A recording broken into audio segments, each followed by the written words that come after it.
ફટાકડા factory blast 21ના મોત, પરિવારજનોનો રોષ. ચાલાક અમે સરકારને આપીએ, અમને અમારો છોકરાઓ પાછા લાવી આપો. આરોપી પિતા પુત્ર ફરાર થયા છે, જેમાં ખૂબચંદ સિંધી અને તેનો પુત્ર દીપક સિંધી ફરાર થયા છે, જેમાં પોલીસ દ્વારા સીટની રચના કરવામાં આવી છે, જેની સત્વરે બંને ભાગેડુ પિતા પુત્રને ઝડપવાના ચક્ર ગતિમાન કરાયા છે. સમગ્ર ઘટના વિગતવારમાં વાત કરવામાં આવે તો ડીસામાં ઢુબા રોડ પર આવેલી ગેરકાયદે ફટાકડાની ફેક્ટરીને ગોડાઉનમાં ભીષણ આગ ફાટી નીકળતા 21 મજૂરોના મોત થયા છે. મૃતકોમાં 4 થી 5 કિશોરનો પણ સમાવેશ થાય છે. ઘટનાના પગલે ફેક્ટરી માલિક પિતા ખૂબચંદ મોહનાની અને પુત્ર દીપક મોહનાની ફરાર થઈ ગયા છે. આ કેસમાં તપાસ માટે સીટની રચના કરવામાં આવી છે, જેમાં ગુજરાત સરકાર દ્વારા મૃતકોને 4 લાખની સહાય સામે મૃતકોના પરિવારજનો નારાજને કહી રહ્યા છે કે અમે ગરીબ પરિવાર છે અને 4 લાખ ભેગા કરી અમે ગરીબ માણસો સરકારને આપી દઈએ. સરકાર અમારો 18 વર્ષનો છોકરો પાછો લાવી આપે. તમામ મૃતક મધ્યપ્રદેશના રહેવાસી હતા. ફેક્ટરીમાં બ્લાસ્ટ અને આગની ઘટનામાં તમામ મૃતકો મધ્યપ્રદેશના રહેવાસી છે. સૂત્રોના જણાવ્યા અનુસાર આ મજૂરો 2 દિવસ પહેલા જ અહીં મજૂરી કામ માટે આવ્યા હતા અને ફટાકડા બનાવવાનું કામ કરતા આ દરમિયાન બ્લાસ્ટ થતા તેમના મોત નીપજ્યા. હાલ મૃતકોની ઓળખ માટેની કાર્યવાહી શરૂ કરવામાં આવી છે, જેમાં મૃતકોના નામ મૃતકો મધ્યપ્રદેશના હરદાસ અને દેવાસના રહેવાસીઓની યાદી સામે આવી છે, જેમાં મૃતકોનો સમાવેશ થાય છે, જે પૈકી રાકેશભાઈ સત્યનારાયણભાઈ નાયક રહે હંડિયા, સુરેશભાઈ અમરસિંહ નાયક રહે હંડિયા, ડાલીબેન રાકેશભાઈ નાયક રહે હંડિયા, કિરણબેન રાકેશભાઈ નાયક, લખનની મોટી બહેન અને ગંગારામભાઈ નાયક, વિજયભાઈ નાયક ઉંમર વર્ષ 23 રહે ગાલકુન હંડિયા, વિષ્ણુભાઈ સત્યનારાયણભાઈ નાયક હંડિયા, લખનભાઈ ગંગારામભાઈ નાયક, ધનરાજભાઈ સંતોષભાઈ નાયક હંડિયા, લખનની માતા લખન ગંગારામભાઈ નાયક સિદ્ધલપુર, લખનની માતા અને ગંગારામભાઈની પત્ની, લખનની મોટી બહેન ઉંમર વર્ષ 13, લખનનો ભાઈ મેહુલભાઈ શંકરભાઈ લુહાર, ગુડીબાઈ અમરસિંહ નાયક, પંકજ, બબીતાબેન, અજય ભગવાનસિંહ, લક્ષ્મીબેન, સંજયનો સમાવેશ થાય છે. હાલ તો તમામ મૃતકોની લાશને ડીસા સિવિલ ખાતે રખાઈ છે, જે બાદ મધ્યપ્રદેશના ટીમ આવ્યા બાદ ઓળખ કરી તેમના પરિવારજનોને સોંપવામાં આવશે. ત્યારે 200 કિલોમીટર દૂર સુધી કાટમાળ ફેલાયો.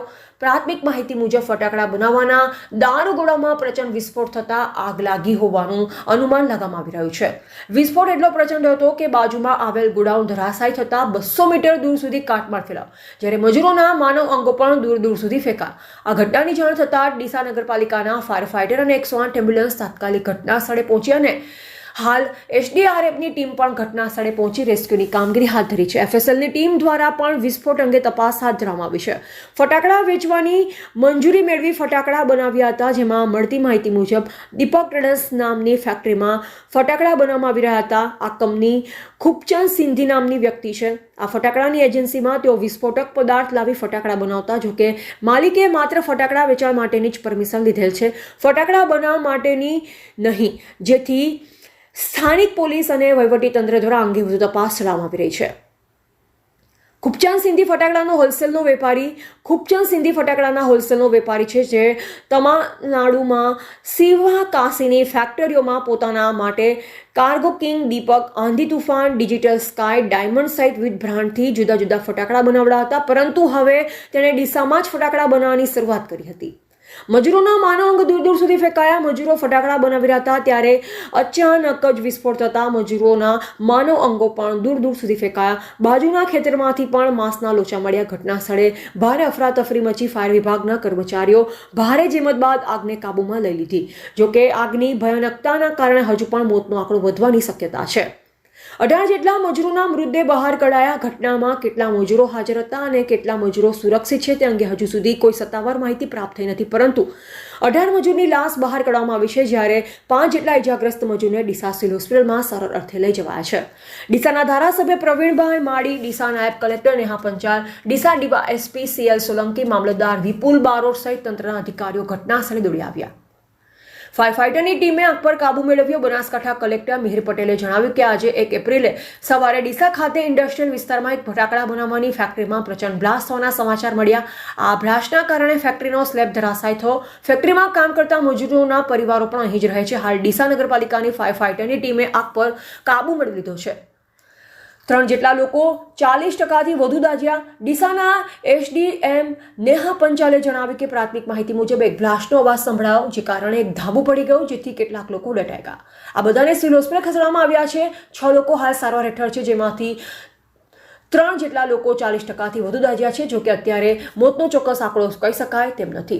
5 લોકોને રેસ્ક્યુ કરી હોસ્પિટલ ખસેડાયા. ડીસાના ધારાસભ્ય પ્રવીણ માળીએ જણાવ્યું હતું કે પ્રાથમિક દ્રષ્ટિએ માહિતી મળી એ મુજબ બોઇલર ફાટવાથી ઘટના ઘટી છે, જેમાં બિલ્ડિંગ ધરાશાય થયું છે, જેની નીચે કેટલાક લોકો દટાયેલા છે, જેમાંથી કેટલાકને બહાર કાઢવામાં આવ્યા છે. 5 લોકોને રેસ્ક્યુ કરી હોસ્પિટલ ખસેડવામાં આવ્યા છે, જેમની સારવાર ચાલી રહી છે. આરોગ્ય વિભાગ, વહીવટી તંત્ર, નગરપાલિકા અને ફાયર આ બધી જ ટીમો હાલ કામ કરી રહી છે. જવાબદારો સામે કાર્યવાહી થશે તેમ બળવંતસિંહ રાજપૂતે જણાવ્યું. ઉદ્યોગ, એમએસએમઈ, શ્રમ, કૌશલ્ય વિકાસ અને રોજગાર કેબિનેટ મંત્રી બળવંતસિંહ રાજપૂત ઘટના સ્થળે રવાના હતા. તેમજ તેમણે જણાવ્યું કે ડીસાની ઘટનામાં જવાબદારો સામે પગલાં લેવામાં આવશે. આ બનાવ અંગે મુખ્યમંત્રી ભૂપેન્દ્ર પટેલે માહિતી મેળવી છે. સેફટીના અભાવે લાયસન્સ રિન્યુ નહોતું કર્યું. આ બનાવ અંગે મંત્રી ઋષિકેશ પટેલે જણાવ્યું કે વર્ષ 2024માં વેપારીના ફટાકડા રાખવા માટેના લાયસન્સની મુદત પૂર્ણ થતાં તેણે રિન્યુ માટેની અરજી કરી, પરંતુ સ્થાનિક તંત્રએ તપાસ કરતા ત્યાં સેફટીના સાધનો ન હોવાના કારણે અરજી મંજૂર કરવામાં આવી હતી. એટલું જ નહીં, ગત 12 માર્ચના રોજ પણ સ્થાનિક તંત્ર દ્વારા વેપારીના ગોડાઉન પર જઈ તપાસ કરવામાં આવી અને તેની વિડીયોગ્રાફી પણ કરવામાં આવી હતી. આ દરમિયાન ત્યાં ફટાકડાનો કોઈ જથ્થો નહોતો. ફટાકડાનો જથ્થો ત્યારબાદ રાખવામાં આવ્યો હોઈ શકે. આ મામલે પોલીસે હાલ 2 લોકોની અટકાયત કરી છે. જવાબદાર લોકો સામે કાયદેસરની કાર્યવાહી કરવામાં આવશે. આ માફ કરી શકાય તેવી ઘટના નથી. વિધાનસભા અધ્યક્ષ શંકર ચૌધરી ડીસા પહોંચ્યા. તેમણે મીડિયા સાથેની વાતમાં જણાવ્યું કે આ દુર્ભાગ્યપૂર્ણ ઘટના છે. મજૂરી કરતા લોકોએ પોતાના જીવ ગુમાવ્યા છે. ઈજાગ્રસ્તોની સારવાર માટે વ્યવસ્થા કરવામાં આવી છે. આ માફ કરી શકાય તેવી ઘટના નથી. રાજ્ય સરકાર કાયદેસરના પગલાં લેશે. પાલનપુરની બનાસ મેડિકલ કોલેજ ખાતે ખસેડાયેલ ઇજાગ્રસ્ત યુવકોએ દિવ્ય ભાસ્કર સાથે વાત કરી, જેમાં તેમણે કહ્યું હતું કે કામ કરતા હતા અને અચાનક ધડાકો થયો. શું થયું અને કેમ થયું એ કંઈ જ ખબર નથી. અમે બેભાન થઈ ગયા. જ્યારે આંખ ખોલી ત્યારે ચારે બાજુ આગ. અજાગ પછી અમે ભાગ્યા. શરીર આખું બળી ગયું હોય તેમ લાગે છે. ત્યારે સવારથી ઘટનાના પગલે વહીવટીતંત્ર દ્વારા રાહત કામગીરી શરૂ કરવામાં આવી, જેમાં વીજ ફાયર ફાઈટર તેમજ અન્ય અધિકારીઓ અને કર્મચારીઓ ભારે જહેમત બાદ એક કાટમાળ હટાવી મૃતકોની લાશ બહાર નીકળવામાં આવી, જે મૃત્યુ આંક 21 પર પહોંચી છે. સરકારી બની છે, કેટલા લોકોના મોત થયા છે, કેટલા લોકો સારવાર હેઠળ છે. આજે અંદાજિત ડીસા ખાતે ડુવા રોડ પર જે ઇન્ડસ્ટ્રીયલ વિસ્તાર આવેલો છે, ત્યાં સવારે 9:45 વાગે એક ફેક્ટરીમાં પ્રચંડ બ્લાસ્ટ થયા હોવાના સમાચાર મળ્યા હતા. તાત્કાલિક સમયથી ડીસા નગરપાલિકાની ફાયર ફાઈટરની ટીમ સ્થળ પર પહોંચી આગ ઉપર કાબૂ મેળવેલો હતો. પ્રાથમિક દ્રષ્ટિએ ફટાકડા બનાવવાની ફેક્ટરી હોય એવું જણાય છે. અંદાજિત આજે દુર્ઘટના બની એમાં 5 લોકોના સ્થળ ઉપર મૃત્યુ થયા છે. હાલમાં 4 લોકો સારવાર હેઠળ છે. 2 જે નાગરિકો છે એ ડીસા સબ ડિસ્ટ્રિક્ટ હોસ્પિટલ ખાતે અને 2 નાગરિકોને પાલનપુર સિવિલ હોસ્પિટલ ખાતે શિફ્ટ કરવામાં આવ્યા છે. આગનું ચોક્કસ કારણ જાણવા માટે પોલીસ વિભાગ તરફથી એફએસએલની ટીમ પણ બોલાવવામાં આવી છે. પણ વિસ્ફોટ એટલો પ્રચંડ હતો કે સમગ્ર ફેક્ટરીનો જે આરસીસી સ્લેબ હોય એ ધરાશાયી થઈ ગયો છે. આથી હાલમાં પ્રાથમિક જે તાત્કાલિક રીતે જેસીબી અને અન્ય સાધન સામગ્રી બોલાવી કાટમાળ હટાવી અંદર નીચે કોઈ દટાયેલું ન હોય તે માટેની કામગીરી ચાલી રહી છે. કારણ કે જે આ ફેક્ટરીમાં મજૂરો કામ કરી રહ્યા હતા તેમનો પરિવાર પણ અહીંયા રહેતો હતો એવા પ્રાથમિક સમાચાર મળ્યા છે. સાહેબ, હવે આ ઘટનાનો કયા પ્રકારના તપાસના આદેશ છે? હાલમાં જે રીતે આ જે ચોક્કસ આગ લાગી એનું કઈ રીતે લાગી, આટલો પ્રચંડ વિસ્ફોટ કયા કારણથી થયો અને જે આ ફેક્ટરી છે એ કઈ રીતે ચાલી રહી હતી, એ તમામ પાસાઓની તપાસ હાલમાં ચાલુ છે. એક ખૂબ દુર્ભાગ્યપૂર્ણ હાદસો છે. અનેક લોકોએ પોતાના જીવ ગુમાવ્યા છે. હોસ્પિટલની અંદર જે સારવાર લઈ રહ્યા છે તેમને સારવાર માટેની સૂચના બધી માનનીય મુખ્યમંત્રી શ્રી કક્ષાએથી પણ અપાઈ છે અને અહીંયા ડૉક્ટરની મિત્રો અહીંયા અને પાલનપુર બંને હોસ્પિટલોમાં સારવારની વ્યવસ્થા કરી રહ્યા છે. બહુ દુઃખદ આ ઘટના છે. ફેક્ટરીનો માલિક ફરાર થઈ ગયો હોવાના સમાચાર છે. કયા પ્રકારથી સરકાર એની પર સરકાર એની તપાસ સોંપી છે માનનીય મુખ્યમંત્રીશ્રી, અને એ તપાસ કરીને જે પણ ગુનેગાર હોય એને આ માફ કરી શકાય એવી આ ઘટના નથી.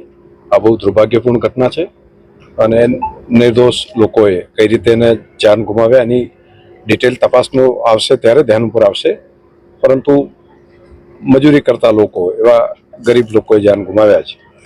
એટલે અત્યારે હાલ તો તાત્કાલિક જે હોસ્પિટલમાં છે એમને સારવાર આપવી અને બહારથી અંદર જે દટાયેલા હતા એ બધાને બહાર કાઢવા, આ બે કામ સૌથી પહેલી પ્રાયોરિટી તંત્રએ કામ ઉપર લીધું છે.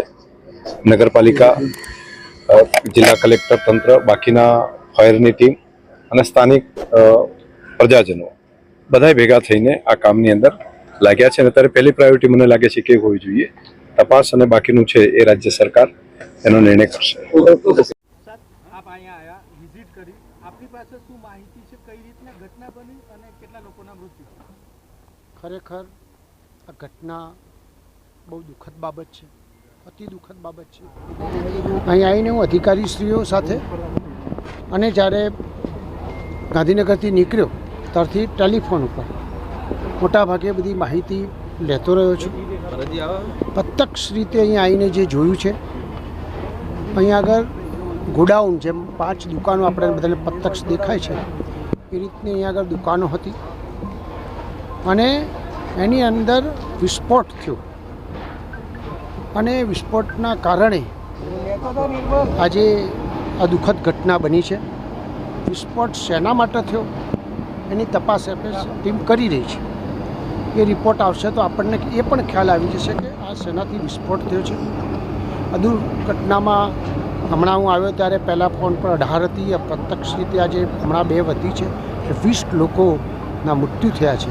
ખરેખર દુઃખદ ઘટના છે. જે લોકો આમાં સંડોવાયા છે, દીપક ટ્રેડિંગ કંપની, એના માલિક અને આજુબાજુના માણસો, અત્યારે આપણે પ્રત્યક્ષ રીતે બિલકુલ કોઈ પણ માણસ કાયદાની પરિભાષામાં આવે અને આમાંથી જેને બી ગુનો કર્યો હોય છૂટી ના જાય એ પ્રકારની કાર્યવાહી આજે સરકાર કરી રહી છે. મૃતકોને કોઈ સહાય કે એવું કંઈ?